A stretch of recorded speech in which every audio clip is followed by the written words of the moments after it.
आज हमने एक प्रेस वार्ता बुलाया यहाँ पर, और मेरे साथ हमारे कई सारे ले काउंसिल के हमारे सदस्यगण यहाँ पर मौजूद हैं। ऑनरेबल काउंसिलर्स यहाँ पर हम सब हैं।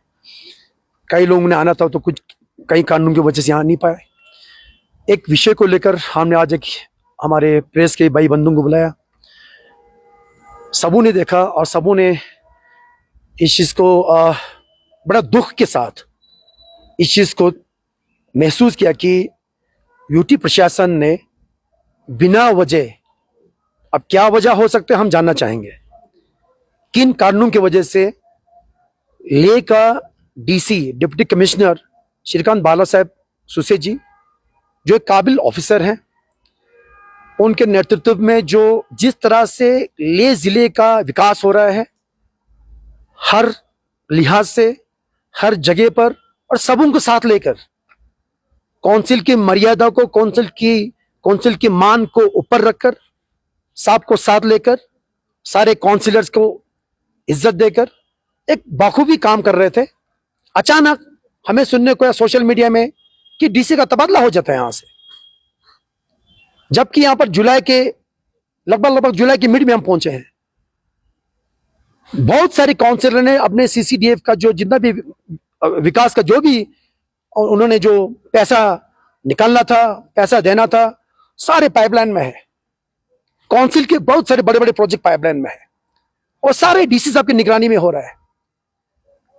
2 महीना बचा हमारे पास, जुलाई, अगस्त, सितंबर, अक्टूबर से तो काम लगभग बंद हो जाता है, ठंड पड़ जाता है यहां पर। ऐसे हालात में डीसी साहब का अचानक यहां से ट्रांसफर होना, ये हम सब ने, ये एक तरह से हमें, वी आर शॉक्ड कि क्यों किया गया है अचानक।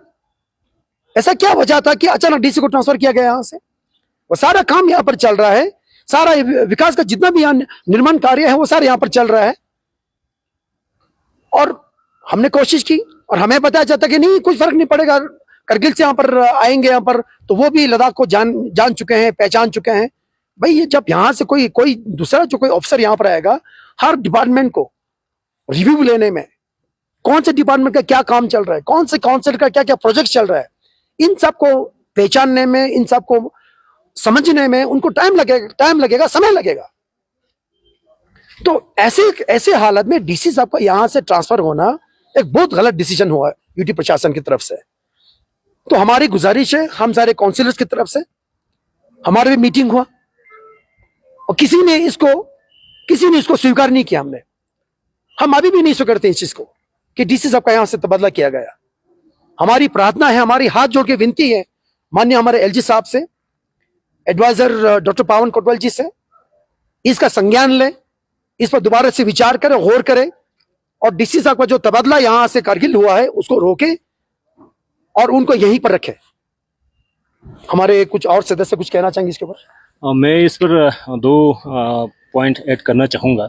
जैसे नमग्याल साहब ने बताया कि अभी डीसी साहब का जो ट्रांसफ़र है वो हम सब के लिए एक शॉक न्यूज़ था, क्योंकि उन्होंने ऑलरेडी 2 साल जो है कंप्लीट कर चुके हैं और 2 साल से ज़्यादा कर चुके हैं। तो हमने लगा कि 1 साल और टेन्योर एक्सटेंड मतलब किया होगा, ऐसा सोच के बैठे थे। लेकिन 2.5 साल के बाद ट्रांसफ़र होना और साथ ही साथ मिड ट्रांसफ़र होना, वर्किंग सीजन में ट्रांसफ़र होना, वो हमारे लिए क्योंकि एक लॉस बिल्कुल होगा, क्योंकि जब तक इस पर नहीं सोचा जाए तो, क्योंकि बहुत सारे काम जो है पाइपलाइन में है। अगर हम ईस्टर्न लद्दाख की बात करते हैं तो वहाँ पे जो वाइब्रेंट विलेज प्रोग्राम है उसको एग्जीक्यूट करना है, बॉर्डर विलेज का अलग से एक विजन सेट किया हुआ है, उसको भी एग्जीक्यूट करना है। उस चीज़ को देखते हुए हम चाहते हैं कि डीसी साहब का जो एक टेन्योर जो है फिर से एक्सटेंड हो। और हमने ये देखा कि काउंसिल का जो सीईओ है डिप्टी कमिश्नर श्रीकांत जी, जो पिछले 2.5 साल में हमने काउंसिल के साथ बहुत ही एक अच्छा रिलेशन उन्होंने रखा, और काउंसिल के जितने भी डिसीजन है चाहे लेना हो, उनको डीसी साहब ने बिल्कुल काउंसिल के साथ कंसल्ट करके हर चीज़ काम कर रहा था। तो उस हिसाब से हमें लगा कि ये जो सीईओ है, काउंसिल का सीईओ, आज तक हमने कभी ऐसा नहीं देखा। तो उस हिसाब से हमारे लिए पूरे काउंसिलर जितनी भी है हम सबको इक्वली वो देखते हैं, और साथ साथ चाहे फंड्स एलोकेशन करने का हो चाहे विजिट करने का हो, उन्होंने पूरे लद्दाख को देखा है, लद्दाख को समझा है, कहाँ क्या जरूरत है उसको पता है। तो उस हिसाब से हमें लगता है कि आज की ये मिड समर में जो ट्रांसफर जो कल ऑर्डर आया उसको थोड़ा रिव्यू करने की जरूरत है, देखने की जरूरत है इसको। एक अगर हम यही चाहते हैं कि 1.5 साल और एक्सटेंड करें ताकि 2 टेन्योर यहाँ पे अगर मिल जाते हैं तो काफी कुछ यहाँ पे इम्प्रूवमेंट होगा, क्योंकि जितनी भी IAS ट्रांसफर होता है वो खाली 2 साल के लिए आता है, लेकिन अब ये ऑलरेडी 2.5 साल तो हो चुके हैं, तो उसके बाद फिर ट्रांसफर होना ज्यादा मतलब नहीं दिख रहा है। तो उस हिसाब से हम चाहते हैं कि इनका ट्रांसफर जो है एक बार फिर से रिव्यू करें जी। और किसी मोटा मोटा हमारे यहाँ 2 तरह के फंड्स आते हैं, ठीक है। एक फंड्स जो आते हैं उसको 2 तरह से दिया जाता है, एक दोनों काउंसिल्स के थ्रू केपेक्स, जिसके अंदर केपेक्स अपना काउंसिल का फंड और काउंसिलर्स के CCDF होते हैं, और एक जो सेक्रेटेरिएट के थ्रू होता है जिसके अंदर SDP, स्टेट सेक्टर, ये सब होता है। अब जो सेक्रेटेरिएट के थ्रू है वो तो अभी तक अप्रूव ही नहीं हुआ, सीजन आधा खत्म हो चुका है, ठीक है जी। तो जो काम चल रहा है वो डिस्ट्रिक्ट का ही चल रहा है, काउंसिल का ही चल रहा है। जो एक काम चल रहा है वो उसको भी आप ढंग से चलने से रोक रहे हैं DC का तबादला करके। अब कुछ लोग कह रहे हैं कि भाई DC का तबादला कारगिल वाले ही तो आ रहे हैं, वो तो सब कुछ जानते हैं लद्दाख के बारे में, काम नहीं रुकेंगे। भाई साहब हमने देखा है कि एक जिसमें दोनों ही लोकल हो, एक एग्जेम भी एक डिपार्टमेंट से दूसरे डिपार्टमेंट में ट्रांसफर होता है तो 15-20 दिन 1 महीना तो उसको समझने में लग जाता है दूसरे डिपार्टमेंट में क्या चल रहा है। यहाँ तो आप लेह और कारगिल की इंटर डिस्ट्रिक्ट कर रहे हैं। लेह में तो कम से कम सबको एक दूसरे को जानते तो हैं, डिपार्टमेंट चेंज भी हो गया तो कोई नया ठेकेदार नहीं होगा, सब एक उसी ठेकेदार को जानते हैं सब, उसमें भी 15-20 दिन लग जाते हैं, और 1 हफ्ता भी हमारे छोटे सीजन में बहुत बड़ा टाइम होता है। तो हम UT एडमिनिस्ट्रेशन से विनती कर रहे हैं कि काउंसिल को बार बार इस तरह से काउंसिल का जो मान है उसको आप ठेस ना पहुंचाएं। काउंसिल से आपको पूछना चाहिए था कम से कम 1 महीने पहले कि कितना काम है इस DC के साथ, जल्दी निपटा दो, इनका ट्रांसफर कराने वाले हैं, या फिर हमें 1 और महीने का आगे का टाइम देना चाहिए था। ऐसे बीच सीजन में ट्रांसफर कराने से हमारे पब्लिक का काम सफर हो रहा है, और ये हमारे एडमिनिस्ट्रेशन को सोचना चाहिए। नहीं, मैं आखिर में मैं पूछना चाहूंगा कि इससे फायदा क्या होगा। इससे मुझे लगता है 100% गारंटीड है कि लोगों का नुकसान होगा, दोनों डिस्ट्रिक्ट। तो क्या प्रशासन चाहेगी, क्या UT प्रशासन चाहेगा कि लोगों का नुकसान हो?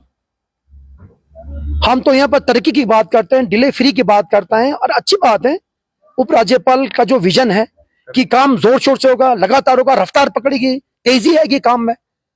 तो इस तरह से अगर सीजन के बीच में आप तबादला करेंगे, अब मान के चलिए तेजी नहीं आएगी, डिले होगा इसके अंदर, और विश्वास पे दुनिया कायम है। तो हमारी विश्वास है, और इसी विश्वास का हम विनती करना चाहेंगे, और हमारी प्रार्थना है हाथ जोड़कर, यह संदेश पूरी उम्मीद है कि आपके माध्यम से LG के टेबल तक, ऑनरेबल LG साहब के टेबल तक पहुंचेगा, पवन कोटगल जी के टेबल पर पहुंचेगा। आप दोनों से हमारी प्रार्थना है हाथ जोड़कर, और ये जनहित का कार्य होगा, आपका एक एग्जाम्पलरी कंट्रीब्यूशन होगा अगर आपने DC साहब को एक टेन्योर और आप देते हैं, आप दे सकते हैं, कोई बड़ी बात नहीं है।